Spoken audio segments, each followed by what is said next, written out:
বাতিলের লড়াই হচ্ছে পৃথিবীর ইতিহাস। নিশ্চয়ই আপনাদের এবং আমাদের আজকে সবার ভালো লাগছে। আমি মনে করি আজকের ভালো লাগার বড় কারণ হলো বাংলাদেশের শ্রমিক আন্দোলনে নতুন ধারা সৃষ্টির প্রত্যয় নিয়ে শ্রমিক কল্যাণ ফেডারেশনের যে যাত্রা শুরু হয়েছিল 1968 সালের 23শে মে, প্রায় 57-58 বছর পর আমরা মনে করি আজকের এই দিন আমাদের ইতিহাসের ঐতিহাসিক দিন। যে আন্দোলনকে বারবার বাতিল শক্তি থামিয়ে দেবার চেষ্টা করেছে,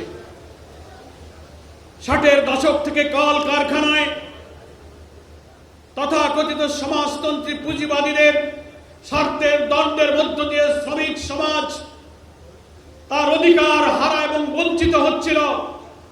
এক শ্রেণীর বুর্জোয়া শ্রমিক নেতার তৈরি হয়ে শ্রমিক আন্দোলনকে, ট্রেড ইউনিয়নকে ক্ষমতায় যাবার সিঁড়ি বানিয়ে 200-র বেশি সার্ভিস ও ফিচারে লেনদেনের সব বিকাশ অ্যাপে সম্ভব। কেউ প্রধানমন্ত্রী হয়েছে, কেউ মন্ত্রী হয়েছে, শ্রমিকদের ভাগ্যের বদল হয়নি। সেই কারণে আজকে এই দিনকে আমি ঐতিহাসিক দিন বলি। যাদেরকে দাবিয়ে রাখার চেষ্টা করা হয়েছিল 57-58 বছর পর, আজকে ইতিহাসের প্রথম দিনে ঐতিহাসিক সরোয়ার্দী উদ্যানে এই বিশাল জাতীয় সম্মেলন প্রমাণ করে বাংলাদেশের শ্রমজীবী মানুষের মাঝে শ্রমনীতির এই নতুন ধারার আন্দোলন ইতিমধ্যে স্থান করে নিতে সক্ষম হয়েছে।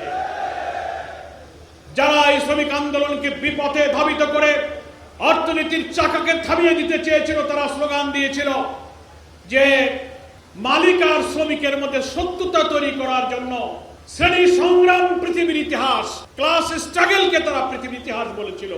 আমরা শ্রমিক আন্দোলনে নতুন ধারা সৃষ্টি করার জন্য বলেছিলাম না, মালিক শ্রমিকের সংগ্রাম নয়, শ্রেণী সংগ্রাম নয়, সত্য মিথ্যার দ্বন্দ্বই হচ্ছে পৃথিবীর ইতিহাস। হক এবং বাতিলের লড়াই হচ্ছে পৃথিবীর ইতিহাস। সৎ মালিক, সৎ শ্রমিক সবার বন্ধু। কি বলেন, ঠিক কিনা? শ্রমিক কল্যাণ ফেডারেশন এই নতুন ধারা তৈরি করেছে। কল কারখানা অর্থনীতির চাকা সঠিক থাকবে, মালিক শ্রমিক সুসম্পর্কের মধ্য দিয়ে আমার দেশের শ্রমিকের ন্যায্য অধিকার পাওনা, চাকরির নিশ্চয়তা যেমন তারা বুঝে পাবে, তেমনি মালিকও তার হালাল রুজির কর্মসংস্থানকে বাঁচিয়ে রেখে দেশের অর্থনীতির চাকাকে তারা গতিশীল রাখবে।